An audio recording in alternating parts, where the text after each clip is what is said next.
Hey guys, welcome back. This is going to be my final video on the Ninjago Prime Empire City of Madness mock. It's a mock that's taken quite a long time to finish, but I'm happy to say it's pretty much finished now.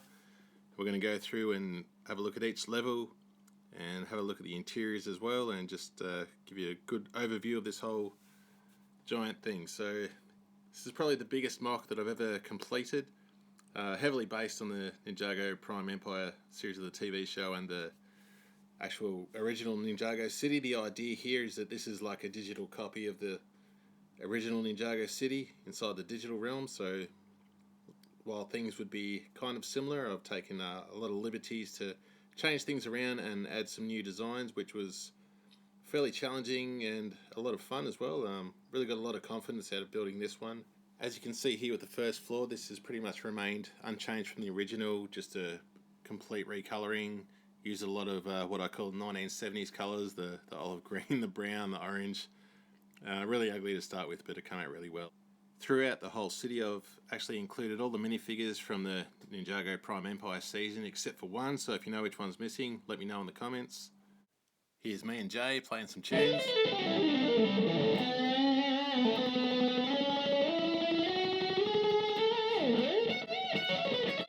In the centre building, I've pretty much left that as a kitchen. We've got that as Shimi's kitchen. And in the upper level one on the second floor, we've got just a couple of rooms here which I've stashed some Lego in. There's some pretty cool prints, and I just thought it might be a useful little Easter egg there to put them in. And honestly, I just like the idea of Scott sort of peeking in there and then running off with some Lego and a Gatto blaster. So moving on to level 2, this is where things get a little bit more original.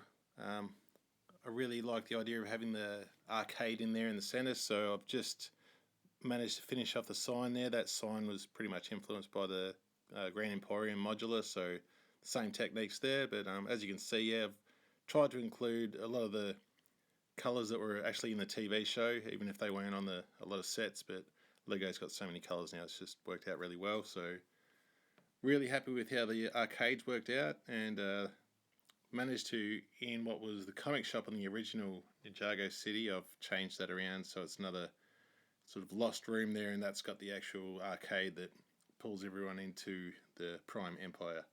So building that sort of sign front there with that symbol, that was a lot of fun. I really like doing things like that, and yeah, the arcade just fit in there really nicely, so fairly snug, but it fit in there all the same, so happy with that. Moving on to level 3, this is where I've included the Gamers Market from the actual small set that came out, so we've used a lot of elements from that set and we've put them in there.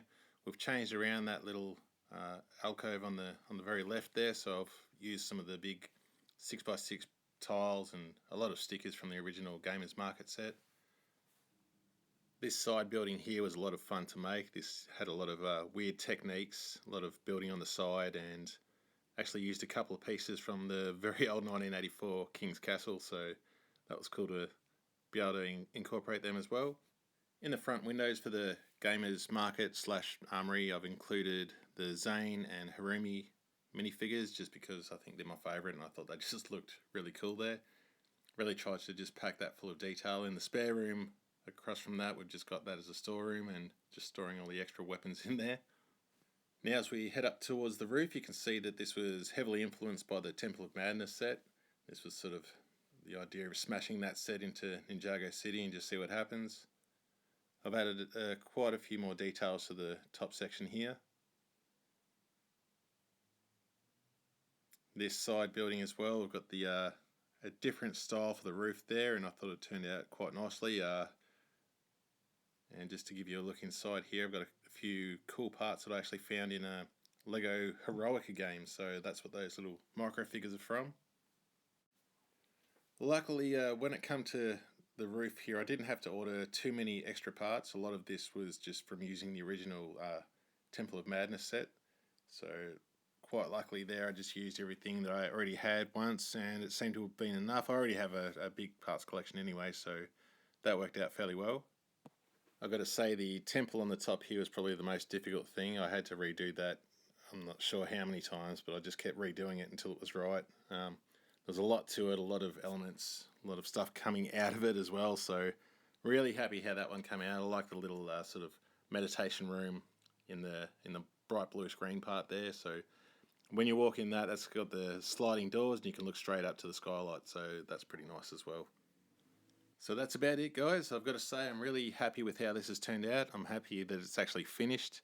And I'm happy to actually put this in my Ninjago city as well. I won't be parting this one out. This is the third Ninjago city I've built. The second that was kind of a mock.